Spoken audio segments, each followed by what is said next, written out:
Tayo mga kabayan dito sa Berlumabin Gabaon TV.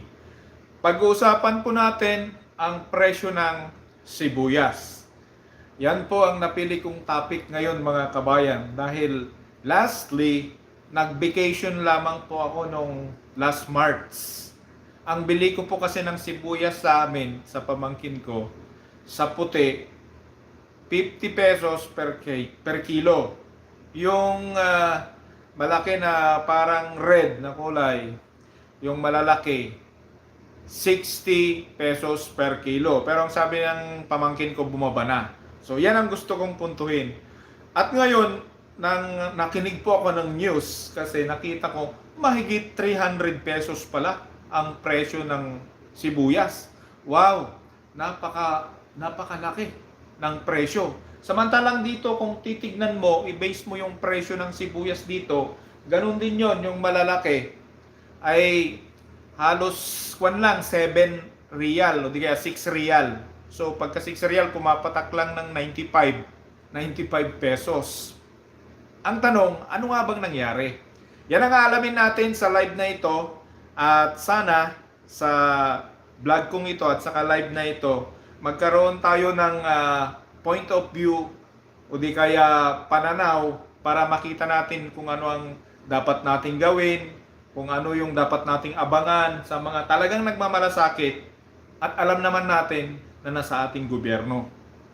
Dahil according sa mga nakita kong vlog, ay may ginagawa na po ang ating government na sila po ay dumedirekta na kasi nawawas out po yung mga middleman. Ang ginagawa nila, nawawas out po yung mga middleman at saka yung mga traders. Talagang yan naman po. Hindi ko naman po sinasabi na baliwalain ko yung traders at saka middleman kasi natural sa business, merong ganyan. Pero aside from that, wag sana naman magagalit yung mga nagbi-business, may hoarding din po. Kaya sa live na ito, titignan natin at totoo yan na maibababa pa. Ang latest na nakita ko sa news ay 170 pesos na lang ang naging presyo ng sibuyas. Well, that is very good. Napakalaking tulong po sa mga kapwa nating Pilipino kapag kaganon na po ang presyo ng sibuyas. Kasi sabihin na natin na 170 rin yung nabawas, kung 340 o di kaya 330, almost 160 ang nabawas sa presyo ng kada kilo. Eh di ba napakalaking tulong yun? Napakalaking regalo yan ng Diyos at sa gobyerno na ginagawa ng gobyerno at sa mga taong concerned para sa ating mga Pilipino. Kaya napakaganda po. Mga kabayan, idagdag pa natin yan, yung isa pang usapin na patungkol dito, yung pag-i-import na naman ng sibuyas. Sa tingin ko lang po, marami naman po tayong kakilala na mga analyst talaga, alam nila ang ginagawa nila. Sa tingin ko lang, para sa akin, in my opinion, kapag kasinabayan na naman natin ang ating mga kapwa, mga farmers na Pilipino, na kung kailan sila mag-aani at doon ka rin mag-i-import, ang ibig sabihin, darami na naman po yung supply. In fact, medyo maganda pero apektado yung mga nasa magsasaka. Yung mga mamimili, nagawa na natin ng paraan, kung ma-maintain natin doon, okay lang sana yon. Kasi kapag dadagdagan mo, mas bababa pa masyado yung presyo, ang ibabalanse naman natin yung mga farmers nating Pilipino. Kaya, mga kabayan, kung pinakikinggan mo at pinanonood mo ang vlog na ito, tiyak, magigets mo ang ibig kong sabihin. Kaya kailangan may control din. May control kapag tag-anin ng ating mga farmers ay kinakailangan wag naman nating sabayang mag-import. Kasi alam naman natin pag medyo paubos na, that's the time para sa akin. Napakaganda na yun ang time na panahon na mag-import. Kung hindi naman kinakailangan na mag-import, baka pwede na nating i-study yung ating panahon. Kasi yan ang panahon talaga ng pag-aani ng mga sibuyas ay pwede nang mag-ani yan ng November. December, January. Yung iba kasi nagtatabako na yung iba, nagmamais na, nagtatanim na ng iba sa panahon na yan. Ngayon, baka naman pwede nating i-schedule na yan na kinakailangan may ani pala, apit Ilocano eh. Kaya minsan pasensya na po. May ani ng November, may ani tayo ng December, January, February, March. Pwede po yan. April yung iba kasi mayroon talaga silang talaga silang malaking storage. Hindi ko po sinasabi na hino-hoarding, pero talaga, sayang sa gusto, sinasadya man o hindi, minsan hoarding po talaga yung mga presyo ng sibuyas. Kaya tuwang-tuwa ako nung nanood ako, imbis na mag-vlog tayo ng iba, nakita ko yung ginagawa ng gobyerno sa Quezon City, siyempre ang ating presidente at saka mayor ng ng Quezon City at saka yung mga ibang government employees. In fact, hindi ko po niche yan, pero nako-connect lang po kasi ang niche po kasi natin at tulungan po natin ang ating mga kapwa Pilipino upang umangat sa kanilang buhay sa pamamagitan ng pagbibigay ng mga tips na ating pong napapag-aralan at na-apply sa ating sarili at napagdaanan na natin. Pero ito naman ngayon po ito, napakaganda po naman ito na malaman po ng ating mga kapwa Pilipino na darating na po yung gift. Pag bumili ka, may gift ka pa. Kasi instead na bibili ka ng 2 kilong sibuyas, kung 330 yan o 320, mabibili mo na lang yan ng 160. Bumili ka na lang ng 1 kilong sibuyas at saka yung natitira, bili mo na ng panggulay mo, pang-ulam mo, makabili ka pa ng bigas kasi 25 na rin yung presyo ng bigas kada kilo. Di ho ba, napakagandang balita po yun at matutuwa po tayo sa mga bagay na yan. Kaya sa akin lang, instead na hindi ko man miss ito, tulungan na lang natin yung gobyerno natin.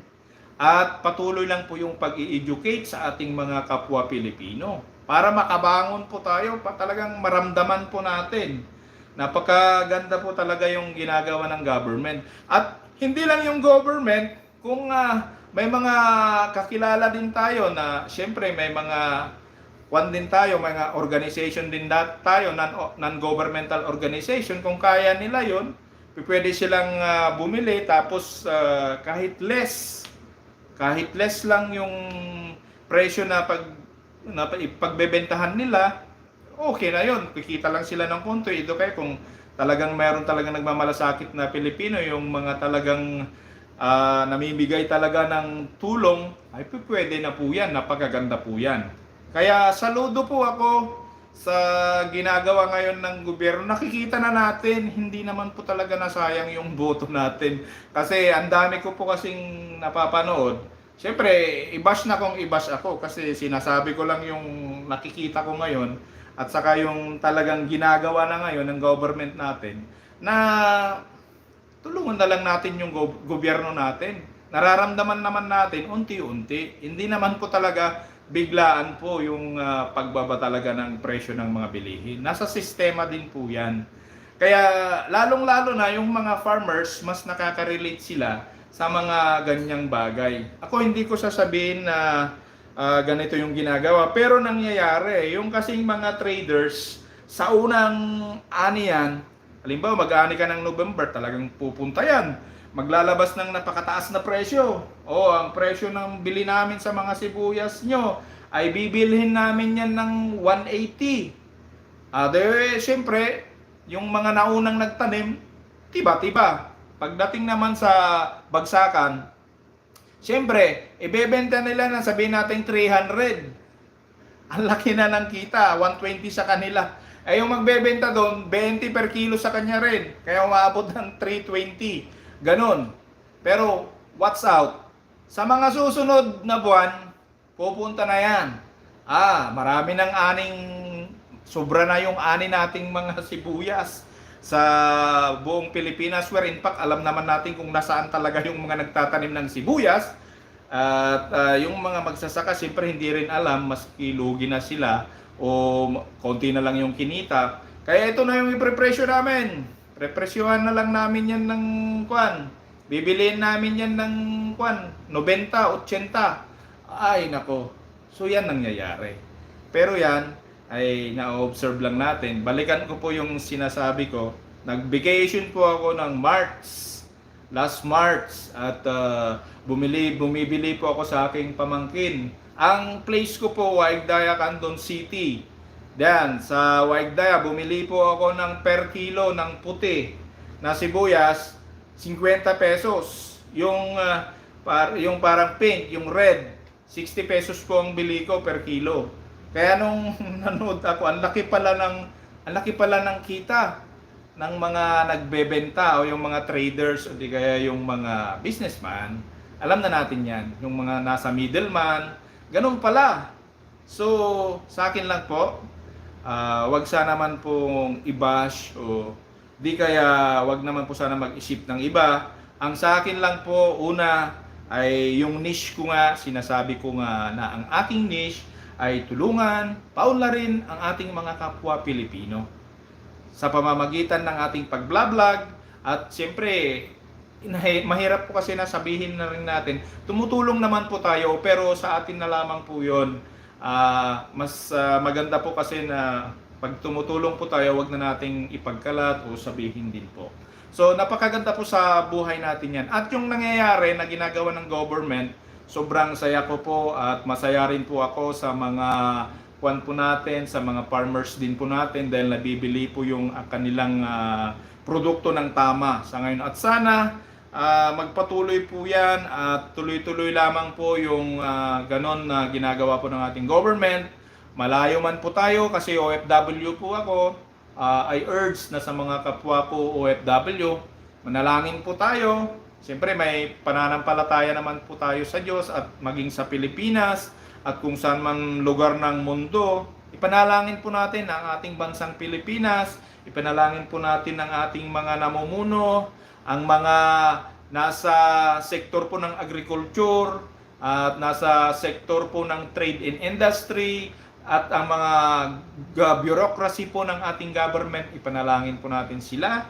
At siyempre ang ating mga pangunahing tao sa ating mga sekta, panalangin po natin, mga magulang po natin at ang ating mga kapwa Pilipino, ipanalangin po natin sila para tayo po ay magtagumpay. Sana tuloy-tuloy na po ito para ang bansang Pilipinas maramdaman ang umangat sa buhay at para maiwasan po ang sabi nga ng isang dati na pilantropo na masarap pong makita ang ating mga kapwa Pilipino na walang natutulog na gutom.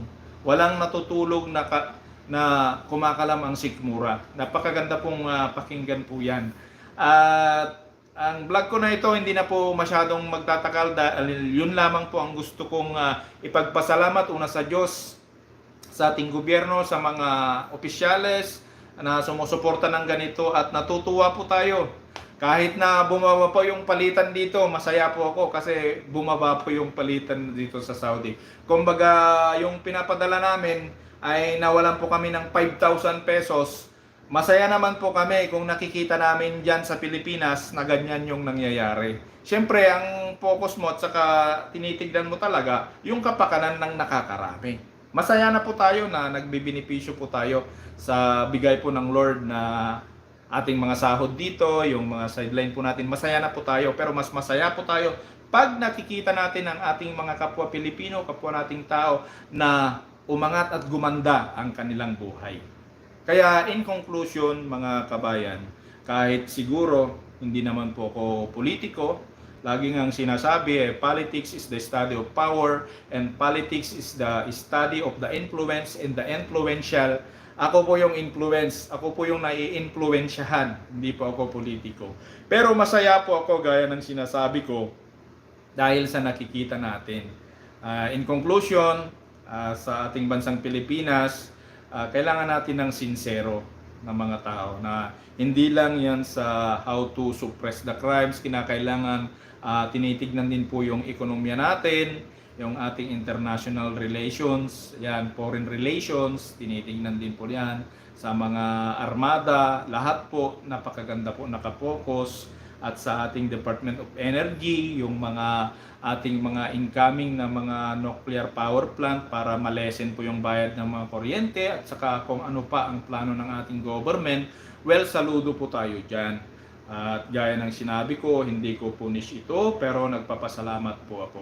Hanggang dito na lamang po ang short, the live ko na ito, at mega shoutout sa nanood po ng aking vlog na ito at sa inyong lahat, sa aking mga subscribers, at sana ay may natutunan po kayo sa vlog na ito. At sa sinasabi ko po sa inyo, go negosyo, practical tips ang kailangan mo upang ikaw ay umasenso. Ako po si Mr. Bernard Tubera Gabaon ang nagsasabi sa inyong God bless you po.